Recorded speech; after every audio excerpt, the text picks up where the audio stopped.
Hello, beautiful people of the internet. What's up? It's your girl, Keisha. Sunscreen is by far one of the most important parts of your skincare routine, but for people with medium to dark skin tones, it can be the most difficult one to find. On this episode of Sunscreen for Dark Skin, we are putting CeraVe's Facial Moisturizing Lotion SPF 30 for normal to oily skin to the test to see if it's Black Girl approved. If you missed the last episode, it will be linked in the cards above. Make sure to go ahead and subscribe and click that notification bell so you get updated every single time we put another SPF in the hot seat. Without further ado, let's get started.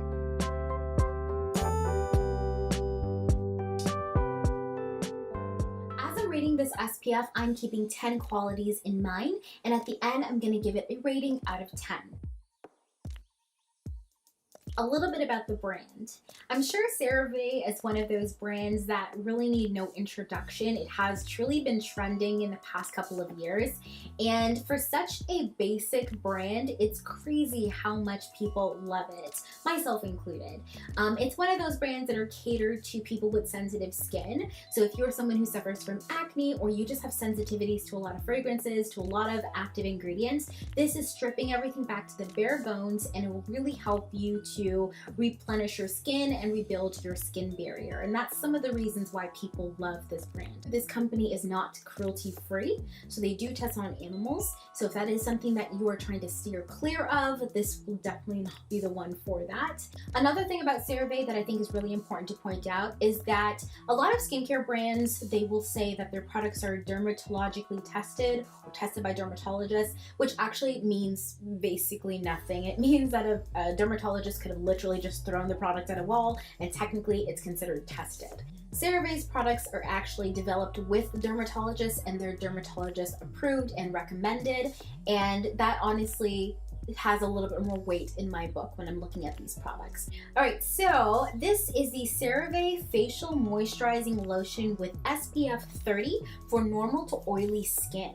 It says it's supposed to help replenish your skin's natural protective moisture barrier, and some of the highlight ingredients here are ceramides, niacinamide, and hyaluronic acid. We'll get into the product a little bit later, but for now, let's start with the application.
Let's talk about the packaging. So CeraVe is one of those brands that don't really focus too much on the packaging of their products. It's not the selling feature, it's really you're getting what you're paying for, which honestly I do enjoy, especially if you're just getting a basic product. You want it to be packaged basically as well. There's a lot to be said about products that are packaged like with frills and super expensive and high-end, where you're in that case you're paying for the packaging itself rather than the actual qualities of the product. product. As for the pump, I haven't really had an issue with it getting stuck or with the pump not working or anything like that, or any spillage, so it's totally fine for me. It's also nice and good to be said that it has a lock feature, so if you are going to be carrying this with you in your purse or whatever the case may be, you can twist lock it and it should help prevent the product from coming out as you're carrying it with you. Let me just put this down. So the packaging is useful, it's compact, no issues with it, it's gonna get a point for me. So the way that I like to determine whether my products are worth the price is by looking at the daily average cost. This is essentially how much product you're getting, how much product you need to use on a daily basis versus the price. So you know how long it's gonna last you and whether it's worth actually paying the price for it. Now this is extremely important for sunscreen because there is a specific amount of sunscreen that you should be wearing to actually get the SPF factor that is on the bottle. Generally speaking, you should be applying around 2 finger lengths of product on your face and neck. That is around 0.04 fluid ounces. I like to put in fluid ounces because generally a lot of products come in fluid ounces. This product retails on the Shoppers Drug Mart website currently for $17.99, and it comes with 89 milliliters. So if you're applying this once a day, it's going to last you for 75 days. Now let's see if it's worth the price. So it's $17.99 divided by 75 days, which is equal to 0.23 cents per day. So what does this actually mean? When you're looking at daily cost averaging, it's not enough to just look at one product. You have to look at multiple side by side and see which one is a better value. I will be posting a summary recap video once I review 10 SPFs to put them side by side and see which one is the better bang for your buck. So make sure to go ahead and click that notification bell so you get updated when I post that review. So for now, we're gonna give that a point. Let's take a look at the ingredients. The rule of thumb when it comes to skincare ingredients is that the shorter the ingredient list, the better. And when it comes to CeraVe's products, because they pretty much strip everything back to the basics, you're definitely gonna find that here. First, we're gonna look at some of the moisturizing ingredients, and then we're gonna go to the active sunscreen ingredients. So this does have water as its main ingredient. It has a starch as well, and I've noticed this with the Fenty SPF as well. They do have a starch. This is going to help to keep the skin a little bit more mattified. So the fact that this is for oily skin, this is essentially what's giving you that mattified or true to skin like finish. It does have cetyl alcohol, a very good fatty alcohol, which is amazing at moisturizing the skin. It has the ceramide AP, NP, and EOP, which are great cell builders for your skin cells. Based on the ingredient list, this product does combine both chemical and physical UV filters to help give you an even coverage against UV rays, which honestly, in my opinion, is the way to go. Traditionally, we've looked at SPF in terms of chemical and physical SPFs as being one is reflective and one absorbs, but we are now seeing that this distinction is not quite so black and white. Both physical and chemical SPFs both reflect and absorb UV rays into the skin. So yes, they both are absorbed into the bloodstream regardless if you're using physical filters or chemical filters.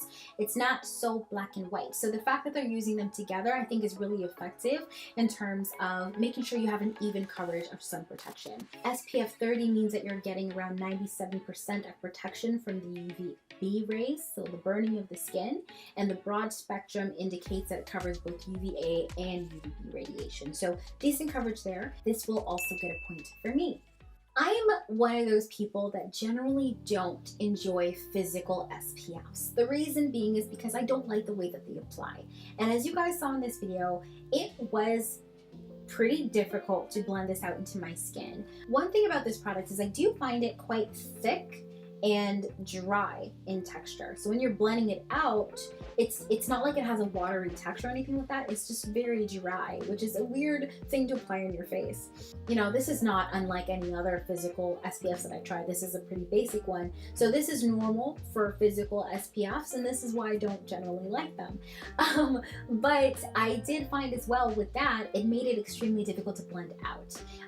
I think with this one, you have to be very quick in terms of your application because as soon as a product starts to dry down and you start to move it again, it starts to pill. And I saw that it pilled a lot in my hairline, especially here on my jaw and anywhere that I tried to blend it out further. And when it did dry down, it had these little patches on my skin, like it wasn't completely blended out properly, and there wasn't really much that I could do about it. Now, one thing to note, if you're applying this SPF while your skin is dry, this is what you're going to experience. Now, I didn't want to just write this off because obviously I have preconceived notions about physical SPFs. I really wanted to give this a fair test. So I tried applying it in a few different ways to see what would work. If you apply this product while your skin is still wet, it's a lot easier to blend out. I think that this is important because with the gel moisturizer, or even if you add like a toner or some type of spray on your face before doing this, it's gonna pull the product deeper into the skin. And so I think that if you're going to use this, definitely apply it on dampened skin. You can even just add more water to your hands and put it on. But with that being said, I don't know if adding more water is going to make the product not as effective, or it's going to break down or give you not as great a coverage as it would if you just applied it. So I'm not quite sure. That's one of the ways that I found it applied better, but I don't know if that is degrading the actual coverage that you need to get. In terms of finish, I did mention already that it has a very drying finish to the skin. And if you are somebody who is normal to combination or dry skin, this is definitely not the one for you. You're gonna love this if you have oily skin, because the oil is going to give you that moisture factor that's gonna allow it to sit better on your skin. Yeah, it just made my skin feel very dry. Like I didn't feel like there was any suppleness to my skin or any sheen. I love a good sheen on my face. So that's my personal opinion though. So for this one, I will give it a 0.5. It is for a specific person, but as this is my review, I'm giving it a 0.5. Reapplication. Listen, this is not the product to be reapplying on your face unless you're carrying around a spray bottle. Because the base layer already gave a lot of patchiness to the skin, and like I said, once it's dry and you start to move it around again, it is not a good occasion. I did not like how this reapplied on my face whatsoever. I thought it was extremely difficult to blend out. I just did not like reapplying this. And I didn't even attempt applying this over makeup because I just didn't like the way that, this sounds so negative. If you're someone who has really sensitive skin and nothing else works, I get that this is for you. I personally did not like the way that it applied on my skin, which is why I'm going to be giving this a 0.2. White cast. So at physical sunscreens, the biggest bone I have to pick with them is the fact that they leave this white, purplish tint to your skin, and it's not flattering for anybody. But honestly, I was a little bit shocked at how little it had a white cast. Obviously it was there, and the more that you apply it, you're going to get more of a white cast, but I was expecting it to be a little bit more casted than it was. Granted, I still looked a little bit ghostly and a little bit sickly, and it did not fade and it did not go away, but it wasn't as white casting as I initially thought it was going to be, and as I have experienced physical SPFs be. And that's probably because it does have a blend of the physical and the chemical SPF, so it may help with some of that white cast. Obviously, it was still visible, and I don't like to have white cast at all on my face because most of the day I actually don't wear makeup half of the time. And if I do, it's very minimal makeup and it's not all over my face. So when I wear SPF, I want to make sure that I don't have to wear a lot of makeup. It's going to get a 0.4 for me in terms of white cast. It's there, it's not crazy, but it's there, and I would have to wear full coverage makeup to cover it. So fragrance. Now, most of you guys know that I am not a big fan of fragrance when it comes to my products. I like very little scent, if anything is there at all, or I like fragrance-free products. This one, of course, is fragrance-free, so there is nothing to worry about there, which obviously if you have sensitive skin, fragrance is typically something you run from anyways. And it's gonna get a point for me. Under makeup, so I did mention how patchy my skin was after applying this SPF, and it did dry down. And I noticed myself using a little bit more makeup than I usually do on my skin for two reasons. Number one, to cover the cast.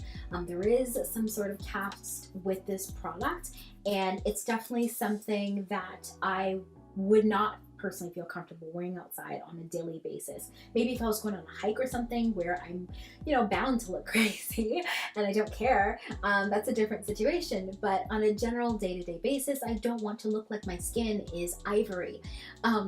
Just not a good look for me, you know what I'm saying? When I was using concealer specifically, I did find that the patchiness really clung to my concealer. It clung to my foundation, and I really had a very hard time blending out my foundation into my sunscreen. It didn't leave my skin oily at all. I have a very oily forehead and oiliness around here, and it was fine for that too. So it did not like fall off my face or anything like that. I think that that was fine. So we'll give this one a 0.4. In terms of flashback, you can definitely see that my face is a bit lighter than my chest. That is a given. So there is a little bit of a flashback, but I don't feel like this cast is that bad, to be honest. It's obviously still noticeable, but it's not crazy. You can see it on my neck a lot. So for cast, I don't think it's 100% like striking or anything, but it obviously is still somewhat noticeable. So I'm gonna give this a 0.5. So overall, this product gets a 6.4 out of 10 for me. Is this sunscreen Black Girl approved? Yes and no. And I mean, there's a lot of other issues in there, but it's for a specific type of person. So I hope you guys enjoyed this video. Leave a comment down below and let me know, have you ever tried this SPF? I would love to hear your thoughts, or any other SPFs that you want to see me review. Leave them down below. Go ahead and click over here to see some of my previous videos. Remember to stay gorgeous, stay fabulous, because I will see you, lovely ladies and gents, in the next video. Bye.